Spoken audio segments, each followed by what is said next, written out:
The Girl Who Built a Mountain. Zola sat at her wooden desk, staring at the white paper. All around her, the other children were writing fast. Scribble, scribble, scribble. But Zola's pencil stayed still. To her, the letters looked like wiggly worms dancing on the page. At home, Zola felt like a rainy cloud. "The words won't stay still, Mom," she whispered. Her mother gave her a warm hug and tucked a strand of hair behind Zola's ear. "Some paths are just a little longer, Zola," Mom said softly, "but they still lead to beautiful places." One afternoon, Zola visited her neighbor, Mr. Arlo. He was in his garden, surrounded by a pile of heavy gray rocks. He was slowly, carefully, placing one stone on top of another to build a tall wall. Zola watched him for a long time. "Why don't you just use a big machine to do it fast?" Zola asked. Mr. Arlo smiled and handed her a tiny, smooth pebble. "Because when you build it stone by stone, you know every inch of the wall," he said. "It becomes the strongest wall in the world." Zola went back to her books. She didn't try to read the whole page anymore. She focused on just one word, then another, step by step, pebble by pebble.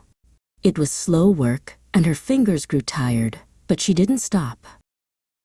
A boy named Ravi saw Zola practicing during recess. "You're still on that book?" Ravi laughed, zooming past her on his bright red bike. "You'll never pass the big exams. You'll be stuck in this town forever." Zola felt a sting in her chest, but she thought of her stone wall.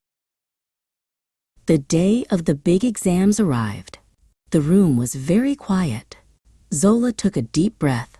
She didn't look at how fast the other students were writing. She just looked at the first question. She moved through the papers slowly, carefully, one stone at a time. A week later, the teacher called Zola to the front of the room. Ravi whispered, "Here comes the bad news." But the teacher was smiling. She handed Zola her paper. At the very top, there was a bright gold star. Zola had passed. Years passed, and the day came for Zola to leave for the big city university. Ravi and the others were surprised. "She's actually doing it," they murmured. Zola hugged her mother goodbye at the door. She wasn't afraid anymore. She knew how to climb.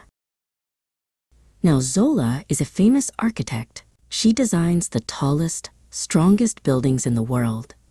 Today, she is visiting a school to talk to a girl named Anaya, who finds her lessons difficult. "Just one stone at a time, Anaya," Zola says with a wink.